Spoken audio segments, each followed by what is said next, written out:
Hello and welcome to the 13th in this series of short films about foundational concepts in economics. What we're looking at here is a very important idea, the idea of diminishing marginal returns. This is an idea that has been known for a long time, but which is still not widely understood by the general public, even though it's part of the mental furniture of pretty much every economist on the planet, and not just economists either. What it means is quite simply this. In a productive process of some kind, which could be manufacturing, farming, financial services, any kind of activity that creates output, as you add more units of an input, one of the three factors of production, land, labor, or capital, while the other factors of production remain constant, at some point you will get less additional output for each additional input. So, to spell that out, let's suppose with a farm, you add more labor, you work longer hours or you have more laborers, but the amount of land and the amount of capital invested remains the same. At some point, for each additional unit of labor that you add to the productive process, each additional hour of work done, you will actually get less output. You'll get less agricultural production. Now, what this means is that the extra increment of output that you get for each additional input increase will become less and less. It will gradually decline until finally you will add extra input and you will get no additional output, or it may even become negative.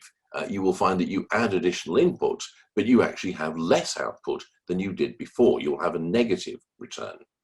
So that's what diminishing marginal returns means. It means that for each additional input of land, labor, or capital that you put in, you have a smaller additional amount of output until eventually you hit a limit and you don't get any additional output at all. Now, the original formulation of this idea was made back in the 18th century by a number of the economic writers at the time, such as the French writer Turgot, for example. It's most associated with the British economist David Ricardo. Now, David Ricardo's model worked like this. Suppose, again, we talk about farming, and we talk about people who arrive in a part of the world that has never previously been settled or farmed. What will they do? Well, initially, they will move to the land which is most fertile and easily farmed and accessible, and you'll have high output. As their numbers increase and as the land is cleared and farmed, they will move on to new land. But the new land will be less productive and less accessible than the land they farmed first, because obviously, otherwise they would have gone to it first. And therefore, although you're farming more land, you won't get quite as much output per acre or per unit of labor as you were doing originally. Each time you expand land, you will expand onto land which is less productive and less accessible than the land that you had before. And so for each additional increment of land or labor, you will get less output in terms of corn, grain, or whatever it might be, potatoes. And eventually you'll reach the point where you're moving on to really marginal land and you're actually doing much, much more work for virtually no extra output. Now, it's important to realize that in this case that Ricardo describes, the diminishing marginal return is due to a decline in the quality of the input or an increase in the difficulty of getting the input. Now, this is something that still happens in the real world, not least in agriculture, where this is still very much a real world phenomenon. It happens in a whole number of other areas, such as mining, for example, where you typically initially mine the highest yield ores, the highest grade of ores, and then when they're exhausted, you move on to lower grade of ores. And what that means is that your output per unit of capital or labor starts to decline.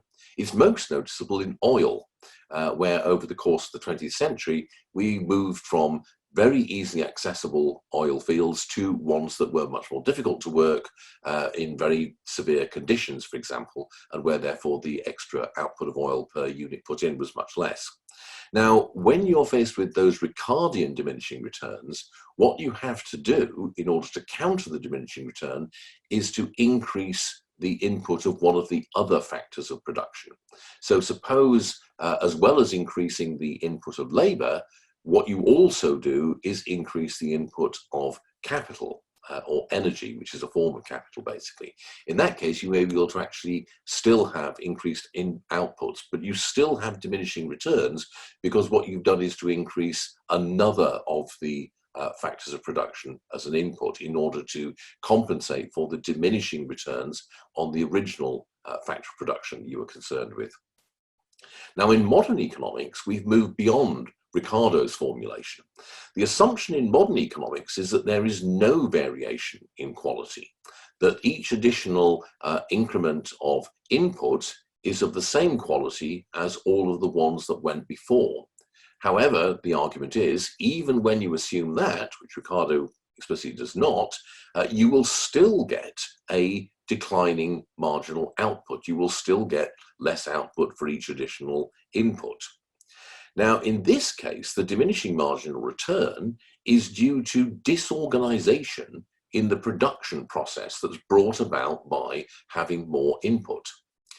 There are various forms this can take. One of the classic examples is where you add additional labor, but if you don't increase the capital, the factory will become overcrowded and workers will get in each other's way.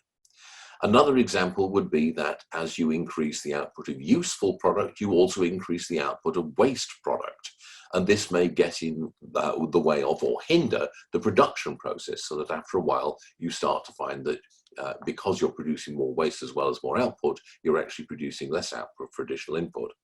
So generally speaking, in modern economics, diminishing marginal returns are due to the fact that as you increase inputs, you get things like excessive complexity, negative feedback loops of the kind I just described, or growing knowledge problems. The whole process becomes simply more difficult to manage because the people running it have increasing knowledge problems to face and deal with.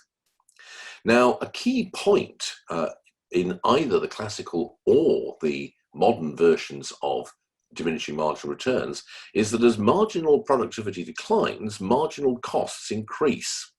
This is because the cost of inputs normally does not decline, whereas the output for the same cost of input is declining. And what that means is that the cost for the additional unit of input, the marginal cost, is increasing. So marginal productivity declines, but marginal costs increase. And you reach a point where the marginal benefit, the marginal extra output, is equal in value to the marginal cost. That's the point at which you stop if you're economically rational. But prices have to be free, and you have to have an operative system of market exchange for you to be able to realize when you've reached that point where marginal benefit is equal to marginal cost. If you don't have the correct information from prices or other things like that, you may overshoot and go on expanding production when in fact you've gone past that point. Now, this is an important example of an empirical finding. Economists did not come up with this idea right off the top of their heads. Rather, they looked at the real world, the physical world, and they noticed that diminishing marginal returns were a real world phenomenon. And so the theory, the model, if you like, of diminishing marginal returns is a way of theorizing or expressing in abstract terms something that you can actually observe empirically in the physical world. So it's a kind of general principle or hypothesis that's been derived by induction from observation of the material world. So far, it's confirmed. In other words, we have not yet had significant or widespread instances where this principle of diminishing marginal return has not been followed.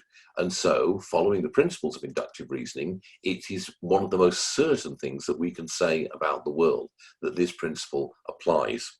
It has all kinds of implications for the way in which we understand complex productive processes and complex economic and indeed sociological processes.